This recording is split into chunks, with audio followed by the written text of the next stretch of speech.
Hello, welcome to the Tutors of Life podcast, where we research life so you don't have to. Episode 197. This is your host, Shaun Tutor. And this is Sam. This is a tutor episode where we try to teach you something new. Love it. You checking out that moth up there? Yeah. Yeah. Is it flying now? No. It's do moths chilling. bother you? No, I love moths. They're just the ugly butterflies. Can I let you in on a secret? Yeah, sure. So last night, when I was walking to bed after I used the restroom, I looked up at the doorway, or like the entry to go up to the upstairs, and there was a moth sitting right there, and I was like, sounds good. And went to bed. Did you think I was going to freak out about it? Yeah, I did. That's why I didn't tell you. No, moths are just ugly butterflies. Yeah, I just don't mind them. No. Have you ever seen the really, they're these really pretty big ones? Like the fucking hairy ones? I mean, their bodies are hairy no matter what. Yeah, like the big hairy cocksuckers. But then they have the two, they're brown, but they have the two blue eyes. Yeah. Oh, so pretty. They're scary. No, they're cool. Are they nice? Moths are nice? Yeah. Oh, really? What do they do? I don't know. I always felt like they'd eat you. No. They're just literally the ugly butterflies. Damn. They come from caterpillars as well. For real? Mm-hmm. Ugly butterflies. Anyways. Are they like the butterflies that got shunned? They're the nighttime butterflies. The Right. emo butterflies. That makes sense. There we go. All Emo right. butterflies. Okay, Shaun, what are we talking about today? The 7 heavenly virtues. There you go. Playing off of last week's 7 deadly sins. Yes. In Christian tradition, the 7 heavenly virtues combine the 4 cardinal virtues of prudence, justice, temperance, and fortitude with the 3 theological virtues of faith, hope, and charity. Alright. Cool, hey? Let's do it, babe. I freaking, at the gym today, I pulled my back bad. Just doing nothing. Just existing. Back spasm. Out. Why is that? Why did your back spasm? How can you just do a fucking, throw out a back doing nothing intense? Brock sprained his ankle by just stretching it. He was just stretching it one night and rotating it in bed and sprained it. Jesus. Now he has to have surgery on it. Oh my gosh. Oh my gosh. Yeah. Okay, babe. So we didn't really look into this. There's also the 7 capital virtues, which are also known as the contrary or remedial virtues. Are those opposite the 7 deadly sins? We should probably do those. Yes. So those ones are chastity, temperance, charity, diligence, patience, kindness, humility. I like that a lot more. Cool. We're doing that one. Guys, we are doing the 7 capital virtues. Yes. So they're just the opposites of the 7 deadly sins. All right, let's rip. Give me the first one. Chastity. Okay. This does go more in depth, right? Nope, I have to click on it. Jeebus Christ. They're making me really do work. Holy man. Wait, hold on. Go on about chastity. All right, guys, here's the deal. Everyone's heard of what a chastity belt is. Pretty much we're refraining from intercourse. We're refraining from doing the things that we should not do until we're married. Right? Okay, we're just going to have to go the long way. Sorry. For the purpose of having children. All right, guys, here's why chastity is important. And it has a lot less to do. This is what I believe. I can't do that on tutor episodes, right? What I believe, I can't do what I believe. We really shouldn't. Yeah, okay, guys, you know what? I'm really confused. Sam's struggling here. Chastity is important because it's important to learn how to discipline yourself and control your urges. By nature, we want to procreate. And so exercising the discipline to wait to procreate until you have the right partner is a very crucial thing for the raising to raise a child properly in a mother father dynamic, where the kid gets both the masculine and the feminine from their parents. Right now, a lot of kids are being raised in single parent households, and they're only getting the masculine or the feminine, but they're not getting the duo. And we were created. The way we were created was to raise kids as a duo, man and female. Mm-hmm. So then the kid, whether it's a woman or whether it's a girl or a boy, they are raised up learning both sides of feminine and masculine and how to play both those lines. They also learn what to look for in a good man and what to look for in a good woman. And so chastity, so the whole thing behind chastity is you're exercising discipline to have delayed gratification by waiting until you have the right partner to procreate with. And so go ahead with chastity. I think that's kind of the low and skinny on it. Yeah, pretty much. There have been multiple studies done to play off of what Shaun said. I remember there was a reporter that went to a prison, and it was like, 80% of the population were raised by just their mothers. Yeah. Didn't have a Fathers. father figure. Yeah. And then also the fact women are more likely to get a divorce with the more partners they've slept with before they got married. Yeah, yep, yeah, so that's true. So yeah, it's like by study, pretty much the more hoe a woman was, the more hoe she's likely to be once she's married. Yeah. Makes sense. Yeah, it really does. So yeah, that's chastity. Yeah, it's just the definition, just also known as purity, is a virtue related to temperance, which is the next one. Someone who refrains either from sexual activity considered immoral or any sexual activity. So that is chastity, which is obviously the opposite of lust. 100%. Yep. Oh, we didn't even go into the fact of chastity to other women if you have a significant other, if you have a wife, whatever. Because that was the thing with lust, right? So a big thing with lust is going after shiny things, new things. Yeah. Lust, the beginning stage, right? So chastity, right? Exercise, purity with only your one partner. Yeah. Yeah. Which takes a lot of work. It means that you are willing to fight for them and stuff. 100. Cool. Next is temperance. Okay. Which is the virtue of gluttony.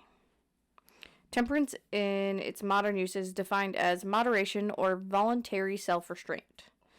It is typically described in terms of what an individual voluntarily refrains from doing.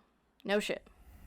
This includes restraint from revenge by practicing nonviolence and forgiveness, restraint from arrogance by practicing humility and modesty, restraint from excess such as extravagant luxury or splurging, and restraint from rage or craving by practicing calmness and self-control.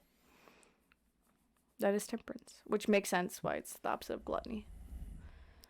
Yeah, gluttony is overindulgence. Temperance is essentially within your means. I don't know how much I have to go into the importance of self-control, living within your means, and doing. Listen to episode 5 on minimalism. Oh yeah, dude. I think it's Absolutely. 5. Yeah. It's one of our first. It's under 10. Dude, absolutely. It's just we are in such a and I'm definitely guilty of it. I fucking want 2 trucks. It was just stupid. Look at all the fucking Legos, dude. We're as guilty as anyone.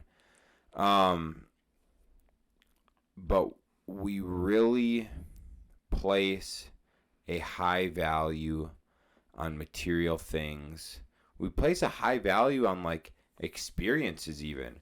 Who has a better vacation? Who's doing crazier shit? Who's driving the nicer car, you know, whatever. Like, we place so much weight on all that shit. Yeah. When if we practice temperance, it's like the minimalism thing. You can find ways to be a lot happier by not always striving for the next bigger thing. Mm-hmm. Like, you know. There's actually I sent you that post that children get really overwhelmed with how many toys they have, and like very young children. So she had like a 2 or 3-year-old, and she was noticing temper tantrums over which toy she had or whatever, or like just trying to choose what toy. So she limits it now to 7 toys.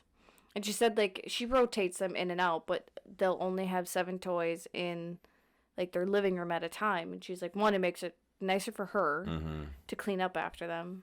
But 2, like the child is just so much happier because they don't have so many options to choose from.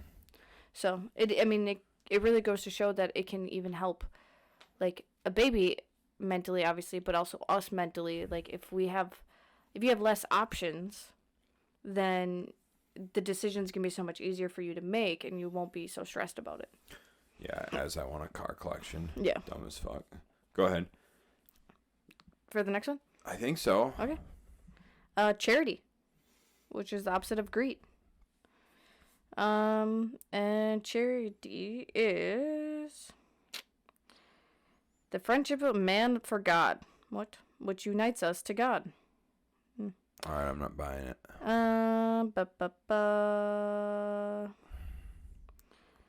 The habit of charity extends not only to the love of God, but also to the love of our neighbor. There you go. All right, so charity's giving shit. Yep. That's it. Giving your time, giving your money, giving your knowledge, giving your... time, money, knowledge. What else you got? What else is there to give? Time, money, knowledge. What else can you give? I don't know. Faith? I don't know. Give your, like your blessing? Time, money, knowledge. You can give your, like your emotional, bandwidth to someone. Okay, yeah. You know what I'm saying? Yeah. Whatever the fuck. Anyhow, charity. All these motherfuckers in this goddamn world are so fucking greedy.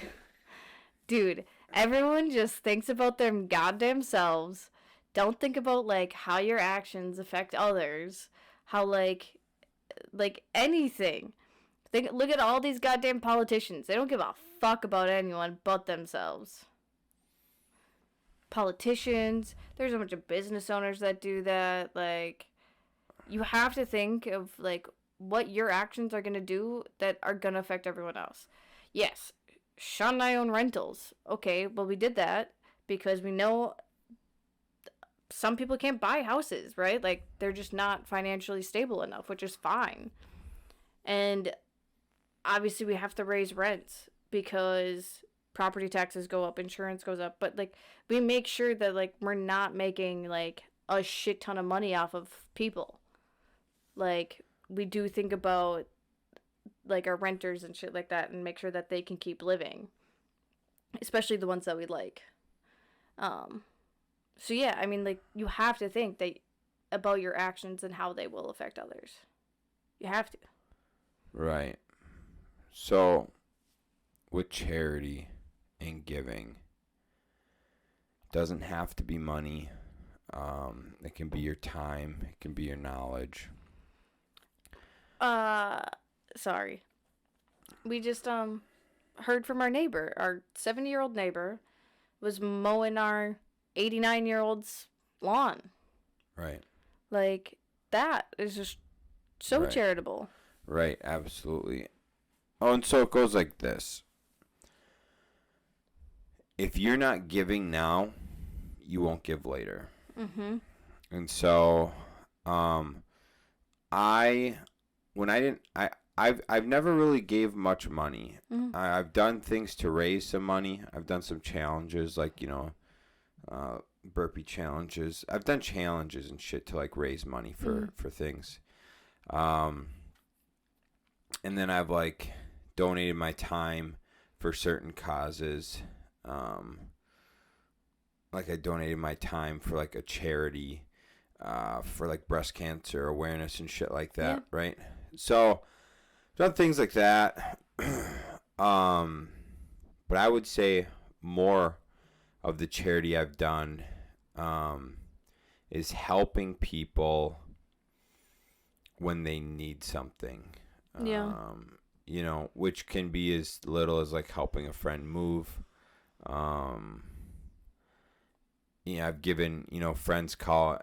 I don't do this anymore because I don't keep my phone on me. Before I learned how bad it was to have your phone on you at night and get interrupted from it and like looking at the light and shit before bed. Before I knew that shit, I used to sleep with my phone right next to my head. And so, you know, I'd give friends, you know, if I'd get a call at 2 a.m., I'd always go get my friends. If they need a ride, if they were drunk or whatever, you know. Things like that. Now, more recent, I donate my time with Whiskeria. Habitat for Humanity. Yep. So I donate my time with Whiskeria. I also do it with Habitat for Humanity. Doing estimating. And, yeah, so, and then, yeah, so in charity, we give away things we know. And I'm trying to live on a lighthouse methodology now, like that where people have to come to me. I'll still give, but they have to come to me. And so yeah, I'm really big on like giving and helping like your fellow man. I think it's really important. I think too many people, if they're not getting paid, they're not going to help you. And there's times, right? I mean, you got to get paid, you got to survive, but there's a lot of things you don't have to do. Like, I mean, little shit, right? Kyle, winter storm. Kyle and I are driving to work, winter storm. Dude's stuck in the snowbank because he didn't slow down soon enough. Go push him out, you know. Oh, you helped the guy down the road out of his driveway. Yeah, dude down the road got stuck, pulled him out, shit like that. You know, it's just little things to just help the fellow person, be a good neighbor, you know, help the community, sort of thing. And I think we need a lot more charity. We need a lot more giving. And the people that don't have maybe the time like I do, you give some money or something, you know. Yeah. Yeah, I think that's like a lot better than like doing things charitably instead of like forcibly, right? Like, so taxes are a very forcible charity because like some of the tax money goes to like welfare people and whatnot. Like, those people don't deserve it because they're purposely not getting a job so they don't have to do anything. You know what I mean? But like, I know what you mean. Yeah. But giving like your money or time or experience to like people that do actually need it, that like are actually trying, like that, I think is definitely worth it. And that's charitable on your own times, not because the government forces you to pay taxes. Right. All right, what do we got next? Okay. Next we have diligence. Okay. Which is the opposite of sloth. Okay. Carefulness and persistent effort or work. Okay. It is indicative of a work ethic, the belief that work is good in itself. I love that. Everyone needs to be more diligent. I agree. That's kind of like something we're trying to gain from 75 Hard. Just being a little bit more like diligent, I would say. Purposeful in our actions. Not like we weren't before. We've always been we've had good work ethics and stuff like that, but it's made us more conscious of like our time and like more, more productive, efficient. That's what I'm thinking for. Yeah, we can. we can be a lot more efficient so that our diligence is done more effectively, right? And part of work ethic and diligence, what's bad with that, what's bad in our time is we live on the Monday through Friday or the like 5-day work week, 40 hours a week. And it's really bad because that method is, bless you. Thank you. Is indicative towards mediocrity. Yeah. Towards punching the time clock. I was listening to a guy talk about how he's pretty much strictly on performance-based pay for every position within his company's performance-based pay. And he does performance-based pay because if people don't want to work too many hours, they can still make a good living as long as they're efficient. And then the other people that are really efficient and want to work more and get better and crush, he said he's got people in his company earning 7 figures because they're able to work diligently. They're able to like have their position. They're able to hire people underneath them in their position for what they do to help them get more done so they can be more diligent with their time. Oh, damn. And so they're able to like scale essentially a little business with inside the guy's business by like doing that. That's a genius. Yeah, and it's all based on his performance. So the more he can get done, because what the guy, is saying is like, if you work, let's go like this. Say you're an engineer, right? And you have a lot of repetitive tasks. Say you have to file shit, or say you have to submit shit, whatever. Say you have a lot of repetitive tasks. Yeah. Say those repetitive tasks take you 10 hours a week, okay? And you make 75 G's a year or whatever, and that's just part of your tasks you do. Now, what if instead you got paid, say, $5,000 for everything you submit? Every plan you submit, you get $5,000, right? Right. And so then that guy trains an assistant to do all the like smaller tasks, and he trains in that assistant at $20 an hour. Or maybe he does a performance on her. For everything you do, you get $1,000. $1,000. Yeah. Right. So say he brings out an assistant. Everything you do, you get $1,000 every time you submit this. I get $5,000 every time I submit this.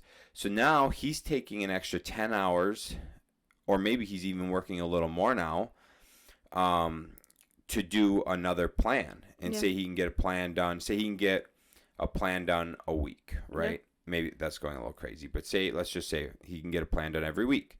So now he's able to get, instead of 4 plans a month, he's now able to get 5 1/3 plans done a month, working the same amount of hours. He has an assistant submitting the thing for him, so he's making more money because he's able to submit a whole nother plan. And then he's already like into the next one. So anyways, the current diligence of what we have now is like mediocrity punching the time clock. If we move to more commissions or performance-based pay, and people took pride in what they were doing and took it more seriously, we noticed this with cleaners. We saw 4 different cleaners come in. None of them dusted. 4 different cleaners, 4 different companies, not one of them fucking dusted. Did the last one clean the fan blades? I don't know. I didn't look. I thought I looked in the 1 bedroom and it looked better than it was. So they might have done at least the fan blades. Done at least fan. I cannot believe. Do you understand that attention to detail, like that diligence level to dust? That right there alone could get you to be rehired. But you can't fucking dust. So there's so many things like quality wise, in the diligence cycle of work ethic, quality, getting things done, being prideful in your work. Mm-hmm. That I just don't think we have in today's age. And I think a lot more people are sloth, you know, in the realm of video games, half-assing their work, etc., and not being diligent in what they do. And I think that could bring us back from where we're at significantly. Is a good work ethic. Yeah. And obviously it's gonna make you feel good if you have a better work ethic. Oh God, yeah. You have a purpose. Kindness, which is the virtue of envy. Kindness. Mm-hmm. Kindness is a type of behavior marked by acts of generosity, consideration, rendering assistance, or concern for others without expecting praise or reward in return. That is something I think school has taught us, that has instilled in us, is the fact that we like to be acknowledged for our accomplishments. And we shouldn't need that. It's part of the virtue, which I really like, actually. You don't, without expecting praise or reward in return. So a lot of people won't do an act of kindness or generosity because they know they won't get recognized for it. It's like it's like pushing a cart, putting a cart in the cart corral. Yeah. You can tell what kind of individual, so you can tell how a society would be ran without a government. You could see which people would do well in that based on who returns the cart to the cart corral.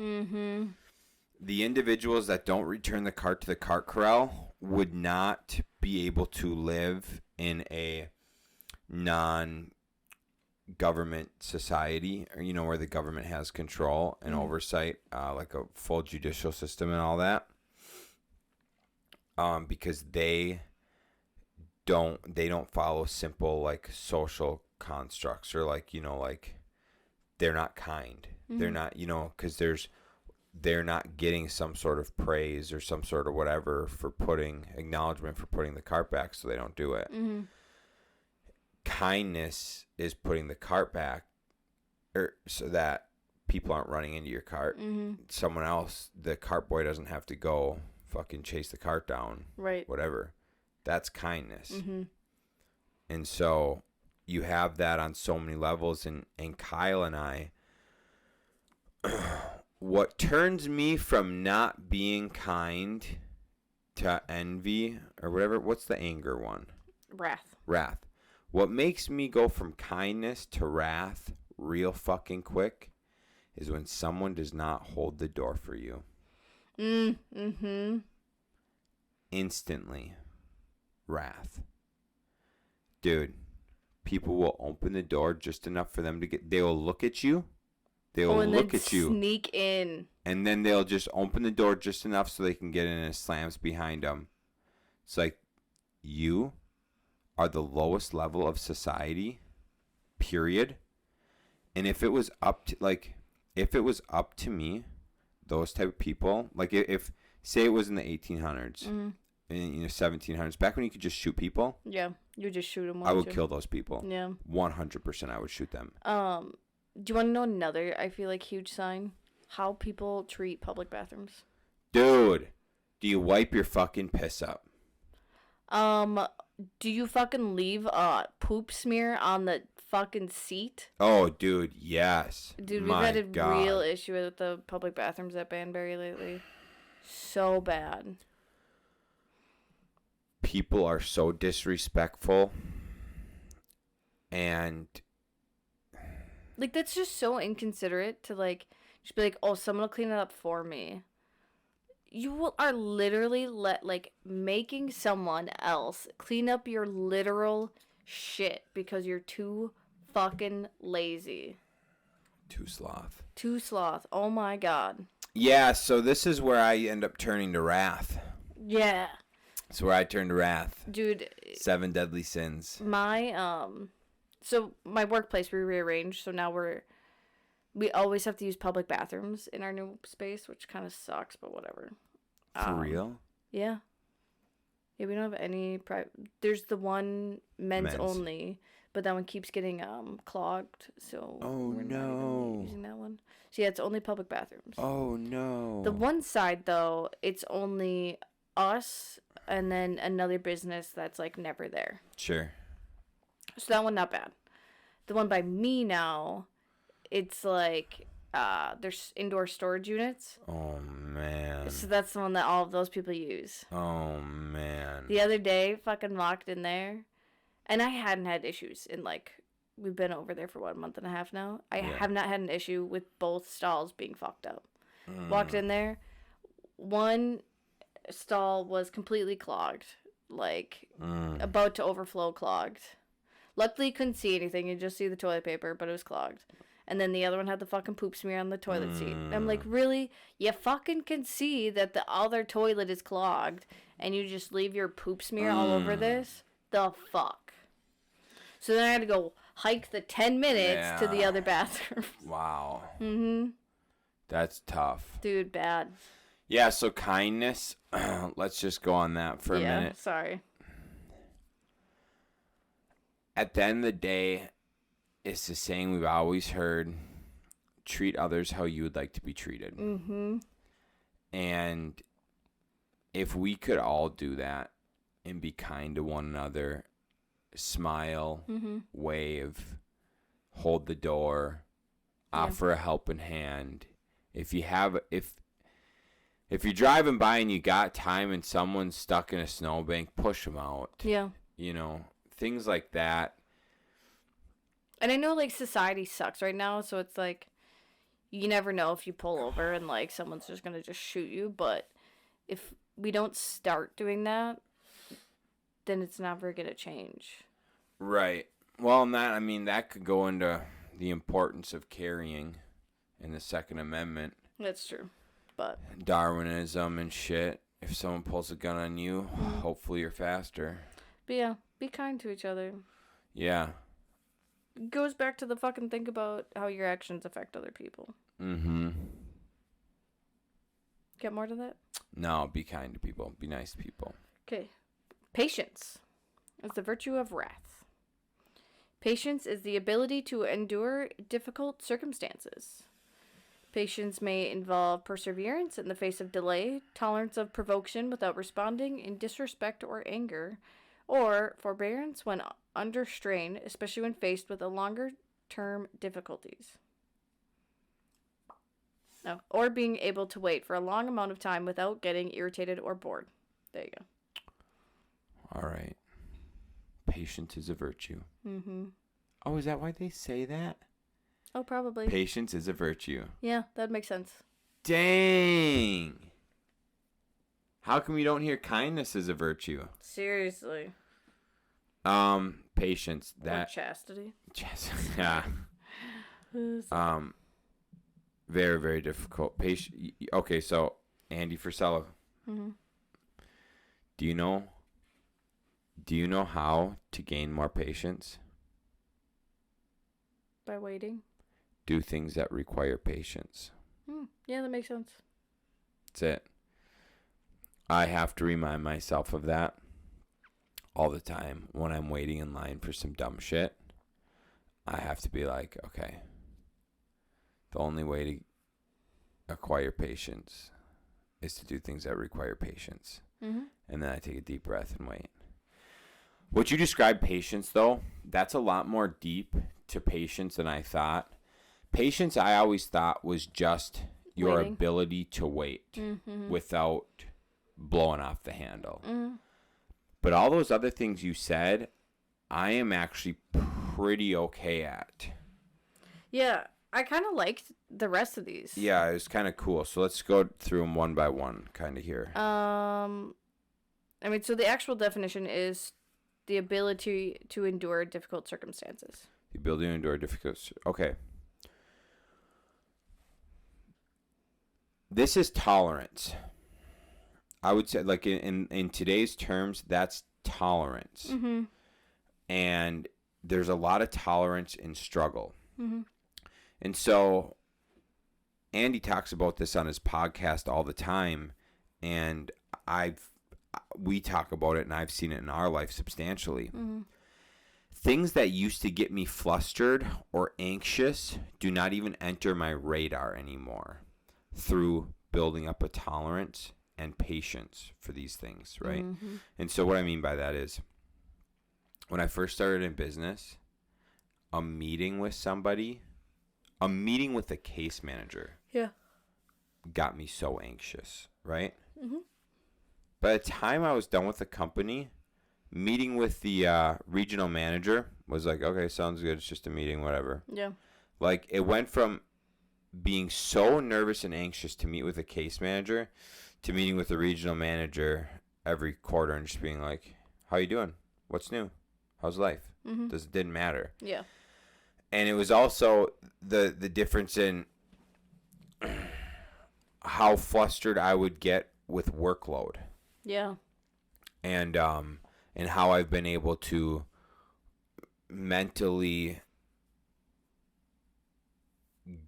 go through and deconstruct what's important and what's not. Mm-hmm. And then construct a way to accomplish those things, Mm-hmm. right? And so through practice of being impatient and having low tolerance, you build patience and tolerance. Yeah. And so Andy says this all the time. He's like, the shit he's doing now, Andy 10 years ago would have died doing. Yeah. Could have never, because people, he could never like survive a day in Andy's life now. No, yep. So people think that like they'll look at you and what you do and go, oh, must be nice, right?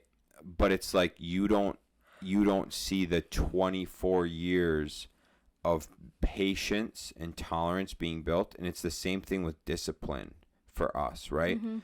Like, if you look at, I've been able to keep like a good physique, or like I've been in control of my physique for the last 14 years. Mm-hmm.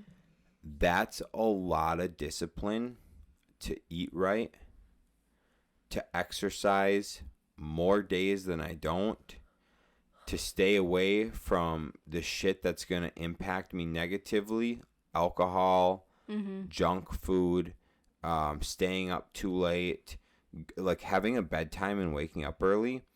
Like, dude, these things I do and I build the discipline out on, that's now just like my life. Mm-hmm. It's now just like my life. Mm-hmm. The normal person could not do the shit I do. They'd be way too overwhelmed. Yeah. Because they have not built that up. Now, I, at my level, could not live a day in Andy's shoes. I would fucking die. Yeah. And so, to get to that point, and what people don't do, they don't do the things that require patience. They don't do the challenging things. They don't withstand challenging things to build more patience. Mm-hmm. What do you got? Yeah, I mean, that's pretty much all of it.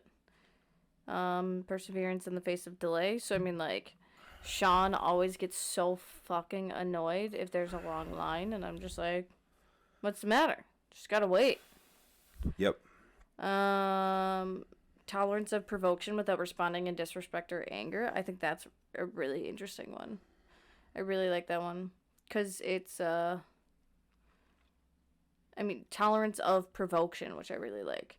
So if someone's trying to pick a fight with you, making sure that you don't react to it, just, right? Or you can react, but just not in a negative or disrespectful way. Yeah. That right there is the best de-escalating tactic out there. Mm-hmm. To not become a precipitating factor. Mm-hmm. And a precipitating factor is like an action that provokes a response from another party. So your ability to respond in a manner to not provoke someone is massive. It's like downplaying a situation to not get into a fight. And so a lot of people, there's people that will, in the group homes, this was big. Yeah. And this is where I learned so much of this shit, was in the group home life. Behavioral clinics would try to razz you up so that you would act out on them. But if you don't let what they're saying affect you, and you just respond calmly, normally, they don't have any power over you, and eventually it whittles away. And so that is a thing that people with big egos struggle with. And it's a really good skill to have, is to just de-escalate a situation. Good. Yep. Last, humility. Wait, we've already gone through 6? Yeah, this is the last one. Holy smokes. We're at 41 minutes, Sean. My back is screaming at me. Humility is the quality of being humble. Dictionary definitions accentuate humility as low self-regard and sense of unworthiness. I don't say that. Because I've met some pretty confident people, but they're very humble.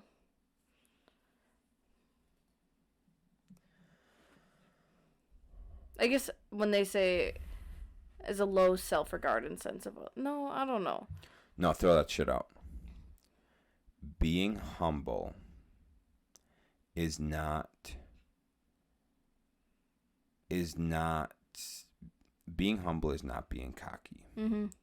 Being humble is you confidently knowing you're able to perform a task, you're able to do something, you have a skill set, you're confident in your ability to perform, but you are not arrogant about your ability to perform. You're not like asking people to like, what was I just saying?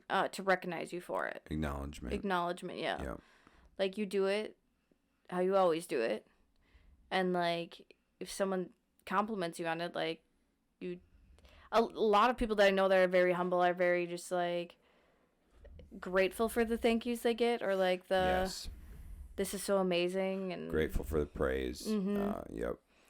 Yeah, so like I would say I could see that part of the like not worthiness of it, because like they do always seem so grateful for the praise, right? But they're also not searching for it.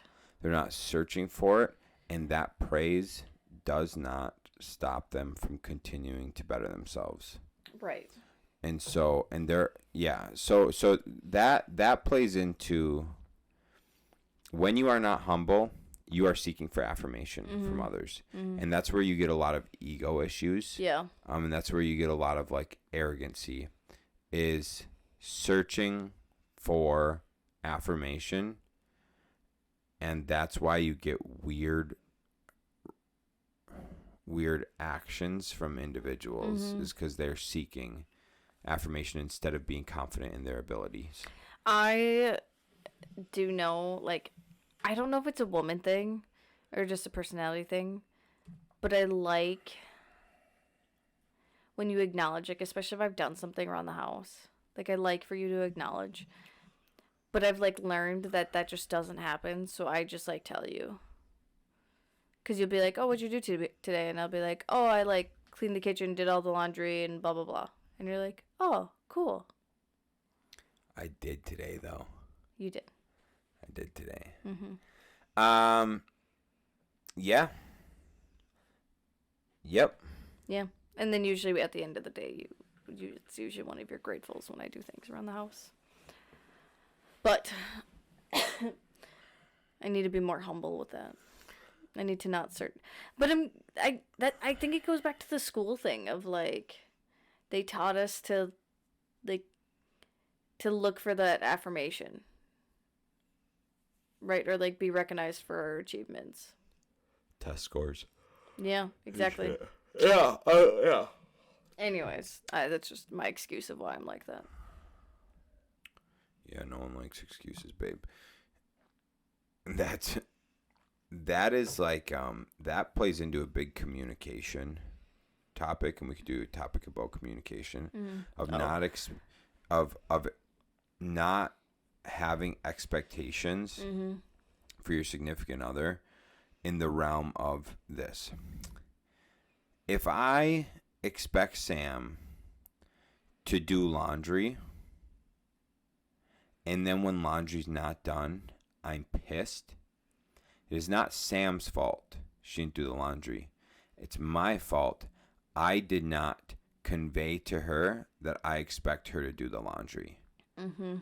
And so if we had conveyed this and it was our agreement that Sam does the laundry, and so if laundry's not done on Thursday like it's always done on Thursday,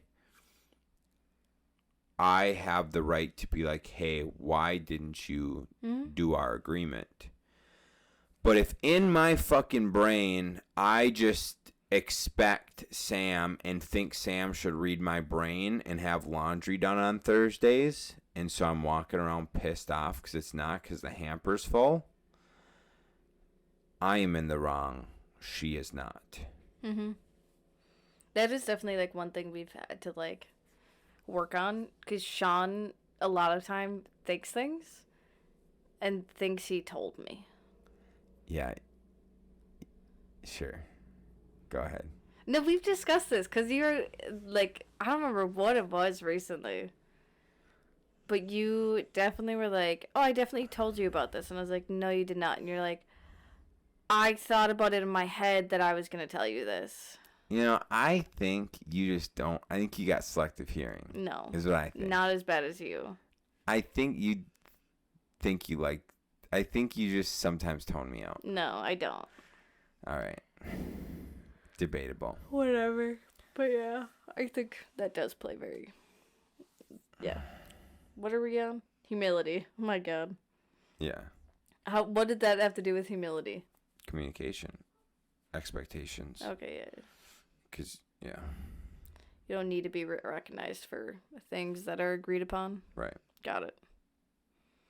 Cool, babe. I'm ready for bed. Wrap this shit up. Run through them quick. Quick 7 of them. What were the 7? Run through them again. The 7 were chastity, temperance, charity, diligence, kindness, patience, humility.